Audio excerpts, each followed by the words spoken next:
Buenos días, buenas tardes, buenas noches, depende del momento en el que usted esté en este momento viendo esta charla que vamos a tener hoy. Bienvenidas y bienvenidos a todos. Estamos acá con Oscar, con Gabriela, con Germán, con Ricardo. Vamos a charlar hoy acerca de la situación universitaria, que vuelve a estar en agenda en los últimos días. Y bueno, porque el pasado 12 de septiembre, como ustedes saben, se promulgó la ley de financiamiento educativo. Al toque dijo el presidente de la Nación que le iba a vetar. Vamos a charlar un poco acerca de esto, veremos qué pasa en el futuro. Tuvimos una acción muy importante en el primer cuatrimestre en las calles y muy probablemente pareciera que va a pasar algo más o menos parecido. Vamos a arrancar viendo un té para hacer una especie de panorama de cómo viene la cosa y después intercambiamos. Incluso vamos a traer aquí también a la mesa a un estudiante para que charle con nosotros. Vamos al té, por favor. Para nosotros el tema de la discusión presupuestaria, tanto con las universidades como con los hospitales universitarios, quedó saldada la semana pasada. O sea que esa discusión está terminada. La Cámara de Diputados aprobó, le dio media sanción al proyecto de ley de financiamiento para las universidades nacionales.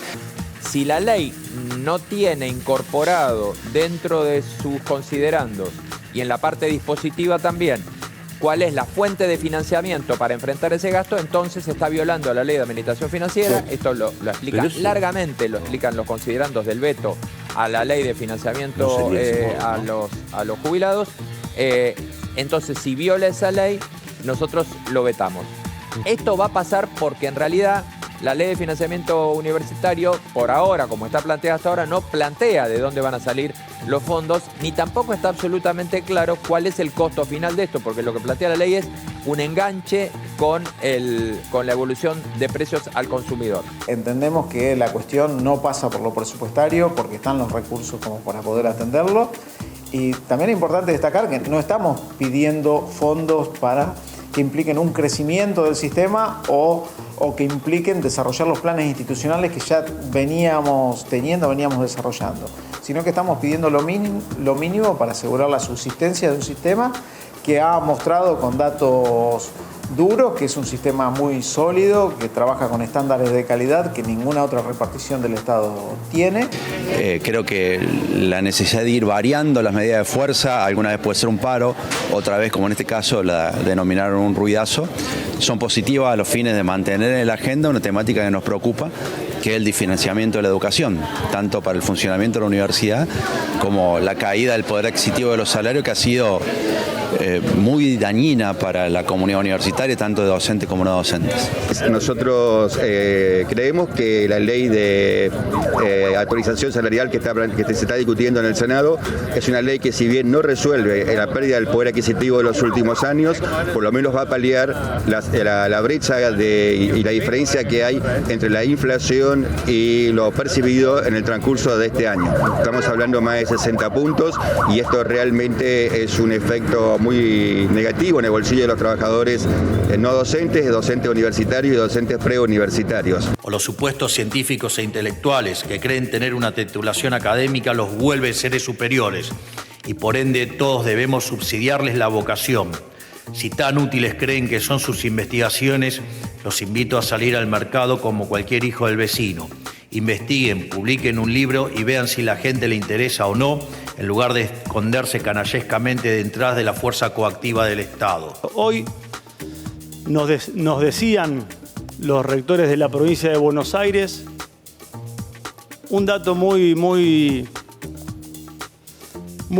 duro, que el 80% de los docentes se encuentran debajo de la línea de la pobreza. El 80% de los docentes se encuentran debajo de la línea de la pobreza. 54 afirmativos, 11 negativos, una abstención. Resultando aprobado en general y en particular el orden del día número 146/24 se convierte en ley y se comunicará al Poder Ejecutivo Nacional. Entendemos que el gobierno ya anunció la posibilidad de vetar esta ley en caso de que salga. Creemos que es una pésima estrategia del gobierno si deciden esto. Les quiero mostrar este tuit, ¿no? hecho por Alejandro, o redactado por Alejandro Álvarez Hijo. La última palabra sobre el veto la tiene el presidente Javier Milei, como corresponde, y se refiere obviamente a la ley de financiamiento universitario. Está con nosotros el presidente Milei, le pone veto total. ¿Qué tal? ¿Cómo le va? ¿Cómo anda? ¿Bien? Bien, muy bien.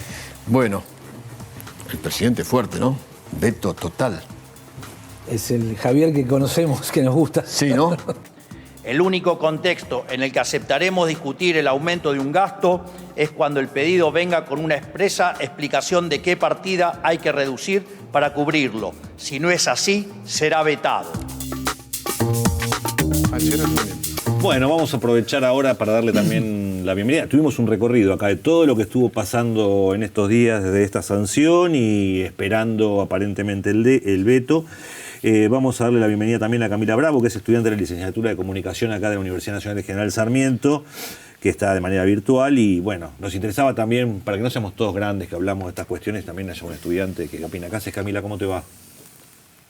Hola, bueno, buenos días, buenas tardes, buenas noches. Muchas gracias por invitarme. ¿Hubo algo en particular que te llamó la atención, Camila, de lo que acabamos de ver?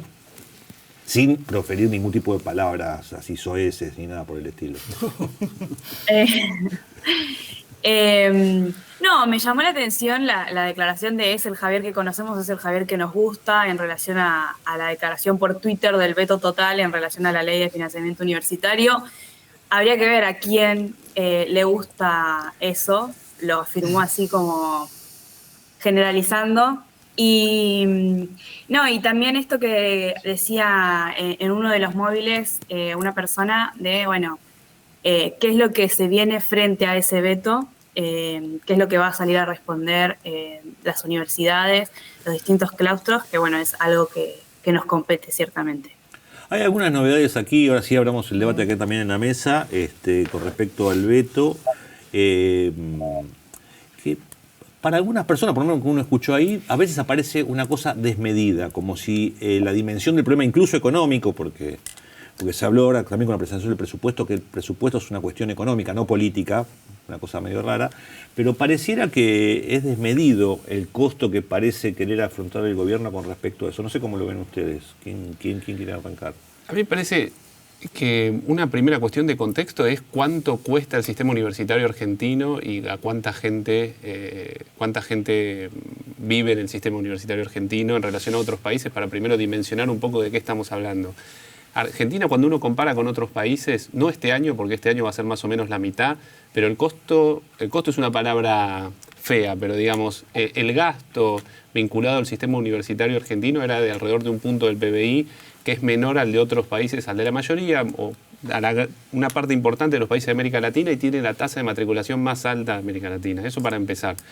Y cuando se habla del costo de esta ley, que es una ley que repara, digamos, las 3 dimensiones sobre las cuales ha avanzado en términos de recorte presupuestario del gobierno nacional, que después habría que hablar lo que eso implica en términos políticos, de avasallamiento de la facultad del Congreso y de la autonomía universitaria, pero en términos estrictamente presupuestarios el gobierno avanzó sobre funcionamiento, sobre salarios y sobre partidas que hacen a la vida universitaria, y el costo que estima la Oficina del Presupuesto del Congreso es de 0,14 puntos del PBI. Según la presentación del presupuesto que hace el Gobierno Nacional, que hizo el otro día, la deducción de gastos educativos del impuesto a las ganancias es 0,13 del PBI. Por lo tanto, si el gobierno está preocupado por cómo financiarlo, una cosa que por ahí podría dejar de hacer es quitar la deducción de la educación privada que los que pagan impuesto a las ganancias hacen cuando no pagan impuesto a las ganancias, o no habría eliminado bienes personales. Está claro que no es una cuestión presupuestaria, y está claro que lo que vimos ahí de los periodistas, la palabra periodistas quizás queda un poco grande, digamos, pero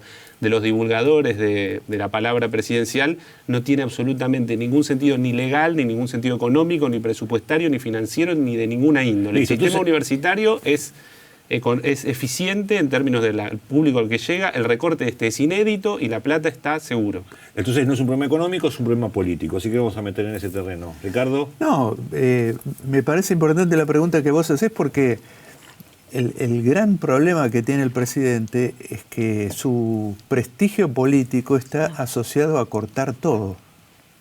Es decir, él no puede retroceder de esa situación que corto todo, corto obra pública, corto salud, corto educación, corto ciencia y tecnología, corto todo.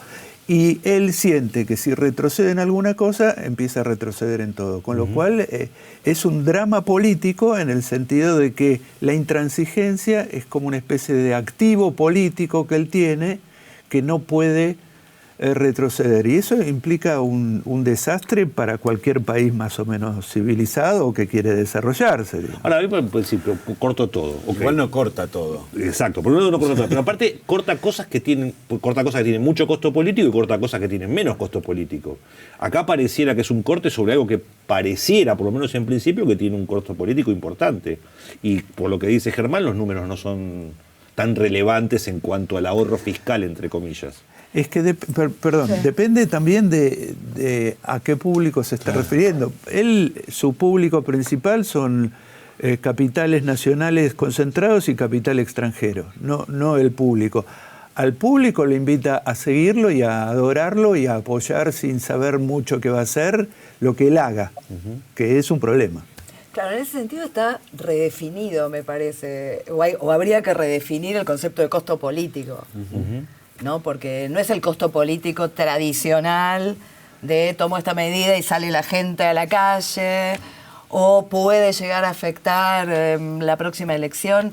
No parece que se mida en esos mismos términos, incluso cuando retroceden en las medidas, porque después de la marcha del 23 de abril recogieron la línea y retrocedieron en la medida del ahogo presupuestario por el lado de los gastos de funcionamiento de las universidades, pero pareciera que la lógica no es la de tengo más costo, menos costo, ¿no? En los términos clásicos. Igual me parece que hay una trinchera, digamos, la primera trinchera, la que establecieron en su momento, era asfixiamos a las universidades, no hay para pagar la luz. Bueno, paguen la luz. Y a ver si con eso les alcanza. Y no alcanza, evidentemente. Bueno, no solo no alcanza, sino que mantuvieron el ajuste sobre el 90% del presupuesto, claro. Con lo cual fue nada lo que dieron. Yo hay dos cosas, porque ellos dicen paguen la luz, pero ahí esta es la dimensión política del ajuste, que es que el gobierno nacional, cuando actualizó la partida de gasto de funcionamiento, la actualizó atada a otra partida, que es la de contratos programa, digamos, por lo cual el gobierno le reclama a las universidades que rindan los gastos de funcionamiento al Poder Ejecutivo. Y ahí está, digamos, avanzando sobre dos cosas, sobre el Congreso Nacional, que es quien fija el presupuesto de las universidades, y sobre la autonomía universitaria. Los gastos de funcionamiento que no salen de las partidas donde el gobierno las está transfiriendo son gastos que deciden los consejos superiores de las universidades, con lo cual el gobierno cedió algo de dinero, pero sigue avanzando en la idea que de hecho en el presupuesto en el proyecto está que el gobierno supedita las transferencias del presupuesto universitario, que las universidades le informemos al Poder Ejecutivo, que a las universidades nos audita el Congreso de la Nación, la Auditoría General de la Nación y no el Poder Ejecutivo, y lo hace con un desparpajo total, digo, porque además de la cuestión estrictamente económica, el avance sobre la universidad digamos, tiene este otro costado de la autonomía y del avance sobre el poder legislativo, que ahí hay algo que lo conversamos varias veces, pero que se produce un avance sobre el poder legislativo y hay como una parte de los miembros del Congreso que están dispuestos a ceder, ¿no? A ceder con muchísima intervención estatal. Dentro de los estudiantes, ¿cómo lo van viendo esto, Camila? Porque a veces perdemos un poco el pulso, digo, en muchos claustros, porque después el cuatrimestre efectivamente se tiene su dinámica, la gente que tiene los laboratorios va a los laboratorios, las cosas se siguen escribiendo los estudios, se sigue haciendo lo que se tiene que hacer. Pero ¿cómo la estás viendo vos en términos del claustro estudiantil puntualmente, Camila? Bueno, saltaron un montón de cosas en estos pocos minutos, que yo lo que pensaba es, hablan de macroeconomía, de números, bueno, se está instalando un poco el debate por ese lado. ¿Y qué pasa con las vidas, no? La universidad está atravesada por la vida de un montón de personas, de estudiantes, de no docentes, de docentes, que nos atraviesa necesariamente la crisis económica y social que estamos viviendo. Entonces, dentro del claustro es, bueno, esto de seguir manteniendo la cursada, ir a rendir finales o exámenes, pero no solo eso, a mí una de las cosas que también me había quedado remarcada, ¿no? Era la acusación que hace Milei a los intelectuales, y no somos solo eso, ¿no? El estudiantado es laburante, no solo se involucra académicamente, sino que también se involucra políticamente, por eso también la marcha. Creo que el primer cuatrimestre fue, bueno, un constante incertidumbre de, bueno, qué va a pasar, si vamos a seguir o no vamos a seguir, si el cuatrimestre que viene vamos a arrancar o no vamos a arrancar.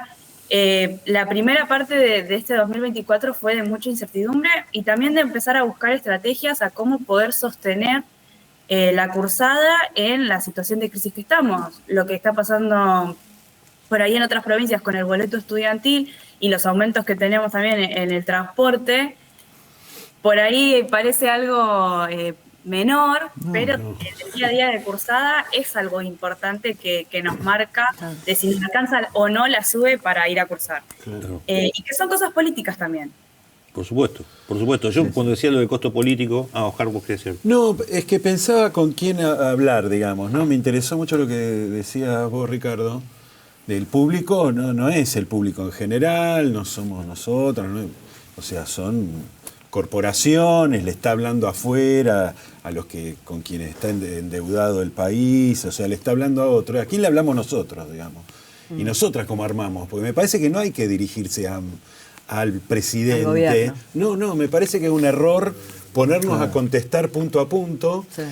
Desde un punto de vista, si se quiere, táctico en este momento, hay que ir a hablarle a sus aliados, digamos, que son los que lo sostienen. Y después hay que hablar, no sé cómo, a todos los segmentos de una audiencia conflictiva, ¿sí? No solo heterogénea, es conflictiva, porque se escucha un pedacito de una cosa, de otra. Es muy difícil entrar en esa conversación en la agenda pública, que no está armada, ahora hay múltiples, está estallada, no hay una agenda como podíamos hablar en los 80 o en los 90, me parece que eso hay que tenerlo en cuenta, pero seguro que no hay que empezar a responder. Me parece que es caer en la trampa, inclusive en esta que señalaba Camila, digamos, nos venimos considerando trabajadoras, no solo intelectuales, ¿sí? Y nos pone en ese lugar. No, me parece que no hay que entrar en ese... pisar esos palitos es no hablarle a los que pueden ser aliados de una defensa o de una estrategia de desarrollo del conocimiento del país. O sea, la conversación se hace larguísima y es compleja, pero seguro creo que no vale la pena salir a responder punto a punto a cada una de las cosas que provocativamente nos pone. Que me parece una buena observación y también me parece que tenemos que preguntarnos un poco más de qué tenemos que hablarles tal cual. A esos otros a los que les queremos hablar, porque en situaciones de tan brutal ahogo presupuestario te obliga a salir a hablar del presupuesto, te obliga a decir no puedo pagar la luz, te obliga a decir quiero lo mínimo para funcionar o no nos alcanza para el transporte. Y nos coloca a las universidades empobreciendo a nuestra voz pública en la discusión política de hoy. De lo único que podemos hablar es de nuestra supervivencia. Entonces también es un lugar ese del que hay que correrse. Por supuesto que el problema presupuestario es brutal, pero expresa otra cosa y es un ataque a las universidades que no solo tiene que ver con el déficit cero y la cuestión fiscal. Yo me acordaba, cuando Milei termina su discurso y habla de los privilegios y que estamos encerrados detrás de no sé qué del Estado, que esto ya lo empezó el gobierno de Mauricio Macri, cuando abrieron investigaciones sobre todas las universidades nacionales, como que en todas, en principio había corrupción y había que demostrar lo contrario. Es una denuncia penal. Penal, te iba a decir, ¿no? A todas las universidades nacionales. Un presidente que llegó a la presidencia de la Nación con 200 juicios abiertos con la justicia argentina. Es decir, acá se invierte la cosa y este presidente que tiene mucho que ver con el capital financiero internacional, que viene extrayéndole el jugo a la Argentina, nos pone a nosotros en el lugar de los privilegiados y los que explotamos a alguien. Es una cosa insólita. Claro, pero me río porque me pone nervioso. Pero sí. Pero a mí, el tipo además cuando dice que salgan a ganarse como cualquier persona de bien en el mercado, a mí hay algo que que me sorprende y es, digamos, para mí la palabra terraplanista se ajusta perfecta, digamos, no es una chicana, digamos, es una forma de construir un discurso que no resiste la menor contrastación empírica y cuyas proposiciones no tienen ningún tipo de conector lógico, digamos, es una serie de ideas totalmente disparatadas, ¿no? Porque cualquiera que agarra las estadísticas de cualquier fuente sobre ciencia, la OCDE, que reúne a los países más ricos del mundo, ve ciencias básicas. Las universidades y los estados invierten el doble que el sector privado. No hay ciencia básica sin Estado. O sea que las personas de bien que trabajan en ciencias básicas, los países desarrollados trabajan en las universidades. En contra de la Agenda 2030. Bueno, para ellos la Agenda 2030 es como esta. Pero yo lo que digo es, ¿cómo se hace? Tenemos mucho para discutirle y terminamos en el lugar de defendemos la Agenda 2030 y tendríamos una hora para discutir cada uno de los objetivos, cómo están formulados. No, pero en la historia del capitalismo realmente existente se construye sobre la base, se construyó sobre la base del Estado, desde la prohibición de importar algodón en la Revolución Industrial hasta su amigo Elon Musk pidiendo que prohíban la importación de automóviles eléctricos. Es como, a mí lo que me llama la atención, y le preguntaría a la compañera o a nuestro compañero que sabe comunicación, porque ustedes dicen, no discutamos esto, pero yo digo, alguien tiene que, me da ganas de gritar, loco, sos un terraplanista, no puede ser que el terraplanismo a cielo abierto no genere costos. Pero el problema es que yo creo que el candidato a presidente del imperio dice que se comen a los gatos y a los perros en pleno debate presidencial. Le contestan los propios periodistas que que es una fake. Que es una Capaz me bajé del mundo en el 2010 y no me di cuenta. No, pero por eso digo, acá hay que plantear una cuestión que aparte es paradójica, ¿no? Porque fíjense que dice todo eso de los académicos y al mismo tiempo se autopercibe como doctor. Bueno, porque digamos el candidato al premio Nobel. Lo nombran doctor. Pero lo nombran como doctor, que teóricamente sería el que escribe fracasando. O sea, en ese sentido me parece que sí lo del terraplanismo. Para eso hay que hacer los rituales de la academia, no alcanza con publicar libros. Exactamente, no le importa, pero lo que quiero decir es que el amigo le regale un doctorado en un garage. Fue nombrado como doctor, digamos. Sí, lo nombran así siempre. Entonces, lo que quiero decir es, cuando hablamos del costo político, quedan algunas cosas que quedaron dando vueltas en algunos momentos de la historia no tan lejanas, digamos. La reforma jubilatoria de Macri fue importante también para el devenir del propio gobierno de Macri. Quizás sea la venganza de la experiencia de López Murphy en algún momento, que no le salió bien. Y por otro lado, porque hasta ahora, en este gobierno, si tuvo algún momento donde se le puso complicada, fue en la marcha universitaria, porque además fueron muchos sus votantes. O sea, porque no es que va otra población. Sí. Van sus propios votantes a decir, no te metas con este asunto. Me parece a mí. Digo, desde ese lugar yo planteo el problema del costo político. Lo mismo que con la ley jubilatoria. Es la complejidad del voto a Milei. Que hay poco voto programático por Milei. Poco. Sí. El resto es un voto muy impreciso, diverso, mucho en el interior del país, mucho empleado público pobre, muchos tipos, muchos jóvenes sin formación política, es decir, hay que entender la complejidad del voto a Milei. Y dentro de eso, a mí me parece que este tema de presentarnos a nosotros como una especie de curro, tiene que ver con explotar cierto clima de resentimiento social. Y donde Milei está diciendo, enfoquen acá, enfoquen allá. Está buscando sobre quién volcar el odio de la opinión pública que él incita, cualquier cosa menos los verdaderos responsables de la situación económica. Lo que pasa es que ahí hay que verlo, vuelvo al comienzo, creo que no hay que verlo como un problema presupuestario, claramente, no es un problema por ahí. Y el problema político hay que ponerlo también en el marco internacional de toda esta movida que es el mundo intelectual, progre, como se quiera llamar, que están atacando en todas partes del mundo. Uno escucha a Milei y si uno lee o escucha las publicaciones y los discursos de las derechas en Europa y en Estados Unidos, dicen las mismas frases, exactamente las mismas. Esto de esconderse detrás de el Estado, de hacerse los científicos. O el adoctrinamiento, no hay nada nuevo. Es una discusión que en Inglaterra se dio en la década del 90, mediados de la década del 90. Salen Oxford y Cambridge a tratar de decir, paren muchachos, o sea, estamos hablando de la producción de conocimiento, o sea, ¿sí? Me parece que lo combinaría con la producción de conocimiento, con la producción de una palabra política, incluida la de los feminismos, la de la generización del debate que en el campo de las universidades se da, o las resistencias que hubo en las disputas con todo el tema del Estado de Israel en Norteamérica, que no hubo problema en que la policía vaya. Digo, hay un movimiento que tenemos que pensar que lo que significan las universidades o el trabajo intelectual no es un problema de dinero, es un problema de ataque y una disputa de otro orden, claramente política, ideológica.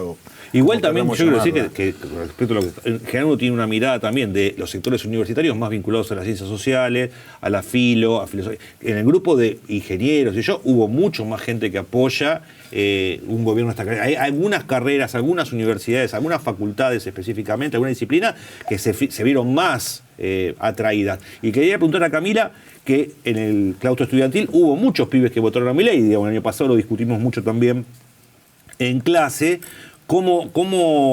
Primero, ¿qué está notando en esos pibes que efectivamente acompañaron, como decía Ricardo, no por una cuestión programática, claro, pero sí quizás por una cuestión estética, por una cuestión de fastidio frente a una cantidad de cuestiones, cómo están recibiendo todo esto? Bueno, hay de todo. No se ve un arrepentimiento tan concreto, pero sí, bueno, esto de hay que dar tiempo, o por ahí, bueno, en esto no me gustó tanto, pero para mí a donde se apunta puntualmente con todas estas políticas que no son solo económicas, es a romper con las discusiones. No importa, ya a esta altura no importa quién votaron, sentémonos a discutir, claro, sentémonos a plantear por qué esto podría afectarnos más o menos, o sea, recuperar el espacio universitario como espacio de debate, más allá de cuál sea la ideología. Creo que eso se quebró un poco y no tendríamos que mantener esa distancia de, bueno, pensamos diferente, no nos podemos sentar a charlar, no. Pensamos diferente, sentémonos, veamos cómo sigue esto, porque si no, no hay solución posible, no hay manera de enfrentar lo que está pasando en estos momentos en soledad. Entonces, en relación a lo que fue con su voto, quizás hay muchos que ni siquiera lo mencionen de nuevo, me parece. Que hay algunos que por ahí en su momento estaban como más avivando más que, bueno, que Milei iba a cambiar la situación, y ahora ya eso no se escucha tanto. Creo que de alguna forma se están como volviendo a juntar fuerzas, por decirlo de alguna manera, porque fue un golpe bastante duro. Esto no está tan polarizado. El clima. Creo que en esta altura es como se está buscando mucha contención. Claro, el problema es quién ocupa ese espacio, ¿no? Porque el espacio que vos dejás lo ocupa otro, digamos. Sí. Y en este momento no hay una articulación más que toda vía la derecha o las derechas. Sí, bueno, por lo que dice Camila también es que cuando vos te sentís atacado tendés a unirte, a arroparte de alguna manera, igual, más allá de otras polarizaciones. Yo creo que hace falta muchísima politización en general en la Argentina por esto. Puede ser que muchos chicos empiecen a ver que a ellos los afecta personalmente, como muchos trabajadores, como muchos desocupados. Mucha gente dice, a mí me mataron con el alquiler, otros dicen, a mí me está matando Edesur.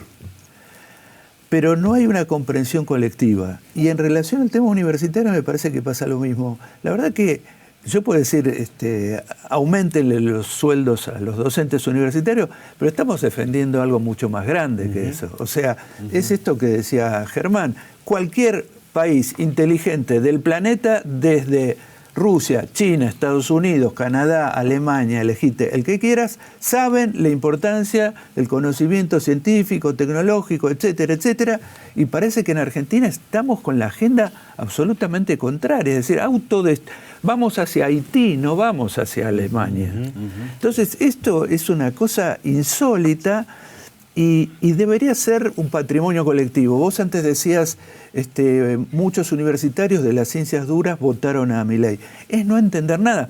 Que me perdonen, pero están en el mismo nivel de comprensión que gente que no tuvo ninguna trayectoria universitaria. Es decir, no entienden lo fundamental, que es cómo se construyen naciones y cómo se construye el destino nacional. Fundamental. No, y aparte porque en algunos medios de comunicación, ahora te doy paso, Camila, como que hay algunas frases que se van constituyendo en karmas, ¿no?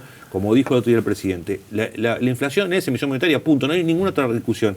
Pero hay cosas que permean más en la población, como por ejemplo el colectivo en Buenos Aires sale una tercera parte del colectivo en Córdoba. Y ahora se están dando cuenta que en Buenos Aires tenés que tomar mucho más colectivos que en Córdoba para moverte de un lugar al otro, y se están dando cuenta en este momento. O el tarifazo de gas sin tener en cuenta que X cantidad de la población en un montón de lugares del país no tiene gas de red. O sea, no hubo tarifazo de gas para un montón de gente. Porque también los medios de comunicación, que entre paréntesis, las universidades todos sabemos que son de las instituciones más prestigiosas del país, los políticos están bastante mal, pero la prensa está mucho peor que los políticos, incluso sobre todo los medios de comunicación, que eso generalmente no es algo tematizado. O sea, la gente le cree mucho a las universidades, le cree poco a los políticos, pero le cree menos a los periodistas. En general digo porque eso no se discute en general y me parece que habría que ponerlo en consideración. Se habla desde un lugar que es muy desubicado. Muy desde el centro de la ciudad de Buenos Aires, con una cantidad de cosas resueltas que en la mayor parte del país no es así. Ahora, también pasa lo contrario. Por ejemplo, que en Córdoba, como pagan boletos muchísimo más caros, están contentos que a los de el AMBA los revienten con los aumentos tarifarios. Es decir, es un régimen que explota el resentimiento y la desgracia, e inconscientemente la gente dice, igualen para abajo, únanlos. Y es lo que está haciendo el gobierno con la clase media argentina. Y que eso, retomando algo que mencionabas antes de lo colectivo, que eso es lo que está pasando. Digo, los discursos que circulan o las verdades que se difunden son todas desde un lugar individual, como que una persona encarna la verdad sobre lo que está pasando, y lo que se perdió es lo colectivo de las construcciones, ya sea en relación a sentido o a las discusiones políticas o de lo económico. Digo, ya no hay una construcción colectiva de un saber o de algo político. Eso es lo que se está rompiendo, y creo que también por eso es esto de, bueno, los intelectuales están en un lugar alejado. No estamos alejados, estamos acá. Planteaba la idea de que cualquier hijo de vecino, bueno, sí, somos cualquier hijo de vecino del conurbano de las distintas provincias, y tenemos que reconstruir eso colectivo de sentarnos a charlar y a pensar. Creo que eso también es un desafío muy grande que tenemos, de que está todo completamente individualizado y parece que pesa más lo propio, lo personal, lo que me está pasando a mí, que lo que estamos pasando en conjunto a la sociedad, de que lo que me pasa a mí le pasa a otro también. Creo que en la base de eso tenemos que estar pensando las discusiones, en que no estamos solos. Tomo una cosa que decía recién Oscar, que hay una parte que hemos dedicado a contestarle al gobierno finalmente, que nos fija un poco la agenda también. Esa agenda también de algún modo encarna en una parte de nuestra sociedad, no es que viene desde Júpiter, sino que de algún modo hay lugar para que esa palabra aprenda, tenga lugar, tenga oído, tenga escucha, por decirlo de algún modo. Pero bueno, también es cierto que, y está bien, que nosotros tenemos que plantear lo nuestro, por lo cual me parece que es un buen momento para empezar, bueno, ¿cómo vamos a seguir? ¿Qué balance hacemos del primer semestre, digamos, en estas condiciones? Yo creo que en el semestre se puso en consideración, se mostraron los dientes, las universidades también, de defensa. Esto que planteaba Camila de recién, no se polarizó el estudiantado, sino que empezaron a establecerse canales de diálogo, de discutir, nos están jodiendo a todos, tengamos la mejor manera de defendernos. Pero ¿cómo se vienen imaginando ustedes hacia adelante lo que se viene? Porque además, por el presupuesto que se presentó el otro día, por lo menos por lo conceptual que plantean, si se cae la recaudación del IVA, no se vende nada, los presupuestos se van a ir cayendo en todas las áreas, incluso obviamente en la universidad también. Menos en el pago de deuda externa. Menos en el pago de deuda externa. Menos en el pago de externa. Porque a lo mejor sería una fuente de financiamiento, de tener el pago de deuda externa hasta que se resuelvan algunos problemas, y después con lo que generemos, con la venta de vacunas y lo que investigan las universidades, podemos decir, vamos a ir pagando la deuda externa conforme vayamos patentando descubrimientos en las universidades. ¿Qué les parece? ¿No? No, yo quería traer algo que me parece optimista dentro de esto, que es cuando se lanzó el ARSAT, el satélite nuestro, Me acuerdo que antes de que se lanzara, los dos políticos más importantes de la oposición conservadora, que eran Massa y Macri, Massa llegó a decir, están tirando una heladera al espacio, Macri dijo bla, bla, bla, no, gasto innecesario, qué sé yo, se lanzó, después vieron las encuestas y empezaron a hablar bien. O sea, cambiaron en el aire porque vieron que hay un clima en nuestra sociedad de que esas cosas se consideran logros argentinos.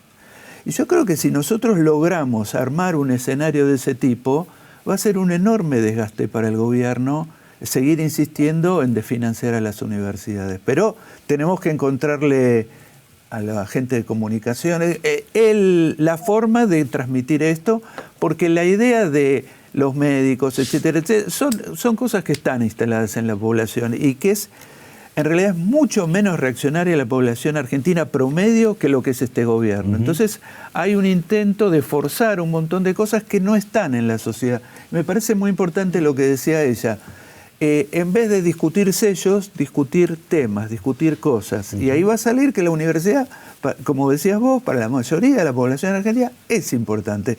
Y eso se tiene que transformar en una acción política que nos trascienda a nosotros los específicamente involucrados en el tema, porque involucra a toda la sociedad en realidad. Sí, yo confío en los reflejos del sistema universitario argentino y su tradición de lucha. Creo que eso va a terminar pasando, todavía más estructurado que ahora. Pero me resulta difícil pensar hacia adelante qué nos espera en este contexto en el que el ajuste solo se va a profundizar, porque tengo la impresión de que las universidades no somos, voy a decir algo que por ahí suena raro en esta conversación, pero yo creo que las universidades no somos el foco de este gobierno. Caemos en la volteada de otra consigna, que es la del Estado cero. Claro. Entonces, para confrontar eso, solo defendiendo a las universidades, creo que ahí encontramos un límite. Trato de compararlo con lo que pasó durante el macrismo. Macri, desde antes de asumir, inició algo que sabía que tenían que hacer si querían reducir el presupuesto universitario, que fue una campaña de desprestigio muy sistemática de las universidades que tuvo a los medios por un lado y por otro lado el Poder Judicial, que actuó durante los 4 años del macrismo sobre el sistema universitario. Claro. Sabían que si iban por ahí, fundamentalmente porque, como decían ellos mismos, el gasto universitario es muy inelástico, es un gasto muy importante en el presupuesto nacional, pero es muy inelástico, el 90% son salarios, tenemos que recortar eso. Para recortar eso, primero hay que desprestigiarlo. Y en ese sentido vos encontrabas más especularmente cómo responder. Tengo la impresión de que las universidades entramos en la volteada de una política que tiene al Estado como enemigo principal, a la educación pública, a los sindicatos. Uno podría decir más en general, en términos más culturales, al tipo de pensamiento que se produce en estos lugares, a la forma comunitaria, como decía Camila, del pensamiento, del intercambio. Pero a las universidades no les importan. Macri estaba obsesionado con destruir el sistema universitario. Milei no. Yo creo que hay una novedad en Milei cuando comparamos con Macri. A mí me parece que Milei, y a diferencia de Macri, de Menem, de otros proyectos conservadores, incluso de Martínez de Oz, el otro día no sé si dieron cuenta que lo parafraseó a Martínez de Oz. Milei es un proyecto de disolución nacional. Esos eran proyectos liberales, conservadores, y en línea con lo que decía la compañera, digamos, del individualismo. O sea, Milei dice todo impuesto es un robo, el que va de un impuesto es un héroe. Él lo que está proponiéndonos es eso, es que la Argentina sea un accidente geográfico en el cual hay un montón de personas amontonadas, pero que nadie debería esperar nada de otro. Si todo impuesto es un robo, es eso, yo no tengo que esperar nada de otro y no hay nada, o sea, la universidad es, y Ricardo lo estaba diciendo de alguna manera, es un lugar en donde lo que importa no es solo la vida de los que la habitamos ni de los que pagan impuestos.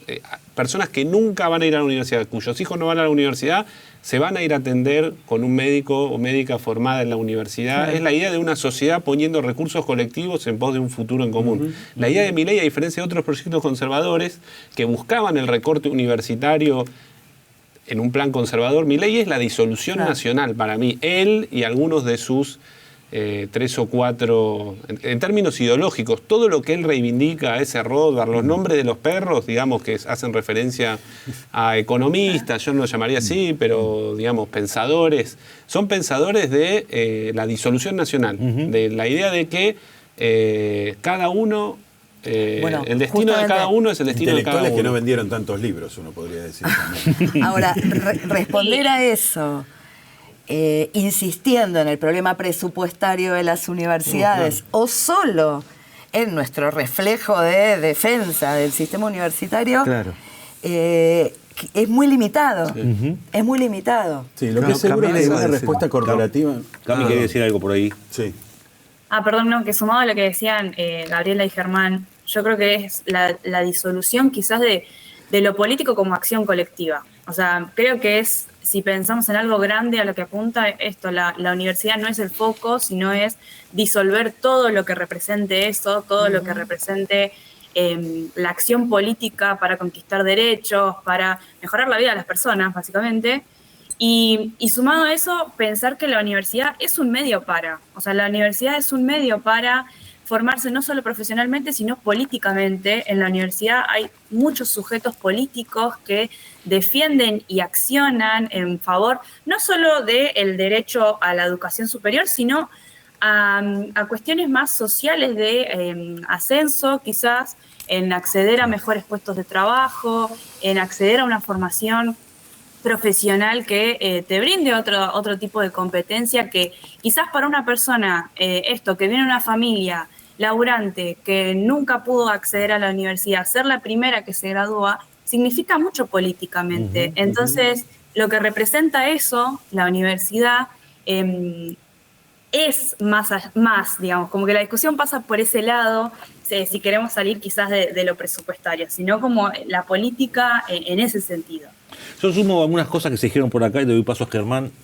Se dijo acá, ojo con contestar a las propuestas, a las provocaciones, etcétera, etcétera. Cuesta evadirlo. Germán, dijiste en algún momento, hablaste de cierto terraplanismo. Recién hablabas de disolución nacional, también sumado a lo que decía Gabriela. Creo que hoy la tapa del Diario de la Nación y Clarín son contrapuestas. Una dice que los gobernadores apoyan a Milei y la otra dice que están en contra. Creo que claramente esto de disolución nacional es muy fuerte. Porque si siguiéramos con esta lógica, el tema de la coparticipación dentro de esta lógica es una lógica revolucionaria, de que algunas provincias aporten más de lo que reciben. Claro. Empieza a aparecer mucho eso en el discurso. Yo a la gente que no le preocupa mucho esta cuestión le digo que si se desintegra la Argentina, campeón del mundo va a ser Santa Fe, no va a ser la provincia de Buenos Aires, se los cuento con la mejor onda para tener en cuenta. Rosario, más específicamente. Rosario, más específicamente.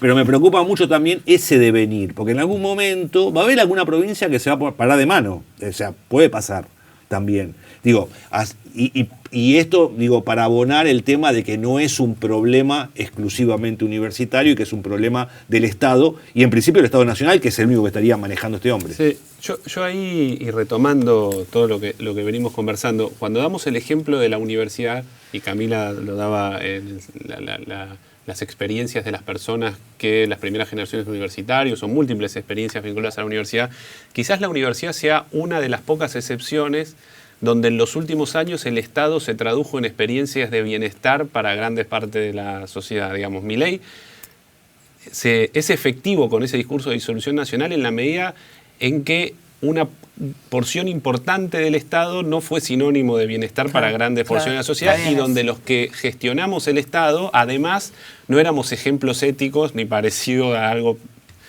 Teníamos grandes problemas éticos. Entonces, el tipo toca, porque si no, un marciano terraplanista, digamos, no podría ser presidente. Lo puede ser en la medida en que efectivamente toca una fibra sensible donde lo que nosotros decimos, esta idea de comunidad articulada con el instrumento del Estado, falló en múltiples aspectos. La universidad, claro que no es ese ejemplo porque sigue funcionando. Ahí se quintuplicó el número de egresados en el conurbano, en el área metropolitana de Buenos Aires en los últimos años, funciona, pero bueno, gran parte del Estado no, y además con ejemplos muy fácilmente esta lógica de escandalizar. Mirá lo que hace este casta, mirá el yate donde está, mirá cómo hace 25 millones de años que sigue teniendo un cargo, mirá cómo. Entonces, ahí hay dos cosas. Nosotros decíamos cómo hacer. Bueno, seguramente tengamos que repensar muchas cuestiones de ética política, nosotros también, nosotros en un sentido lo más amplio del mundo, todo el que no sea un terraplanista y que entienda que algo de la vida en común vale la pena. Y después que hay algo que van 8 meses, el tipo tiene todavía un blindaje vinculado a esa experiencia y lamentablemente va a reventar su estrategia, con lo cual cuando reviente, esas discusiones deberían producirse rápido. Y no hay que dejar de considerar en esa línea que la experiencia de la vida universitaria alcanza hoy en la Argentina 2 millones de personas. No es poco, es una escala enorme.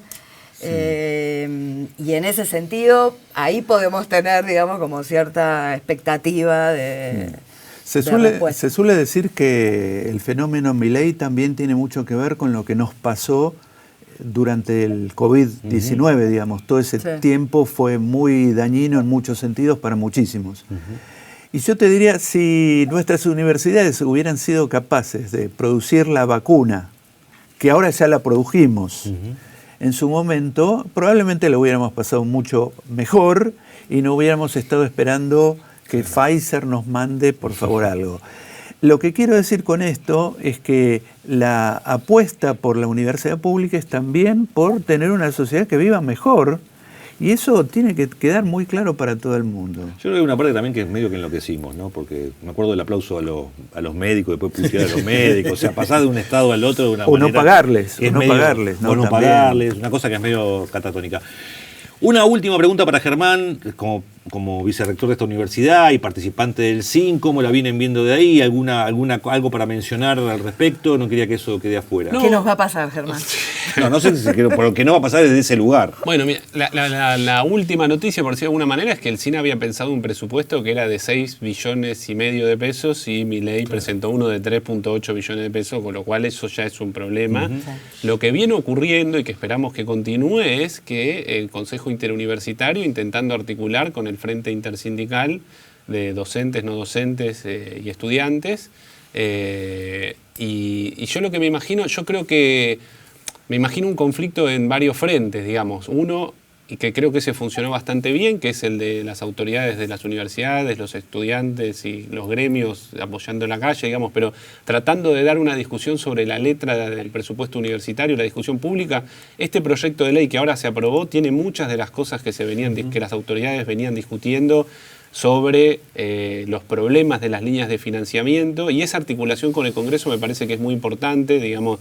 El Congreso tiene que ser un límite al Poder Ejecutivo, tiene que recuperar facultades que le son propias. Los diputados y diputadas tienen que hacerse cargo de cuál es su responsabilidad. No puede ser muy alegremente desconocer lo que les toca mientras le dicen que son unos, no sé qué cosa le dice a algunos, y a otros le dice ratas. Entonces, digamos, hay una responsabilidad ahí, y en paralelo lo tradicional, digamos, si el presidente decide insistir con el veto, recordar de la manera más tradicional que conocemos, que es con manifestaciones públicas, digamos, la importancia que esto tiene, e intentar presionar lo más posible a esos diputados y diputadas para que sostengan con los 2 tercios, reviertan ese veto.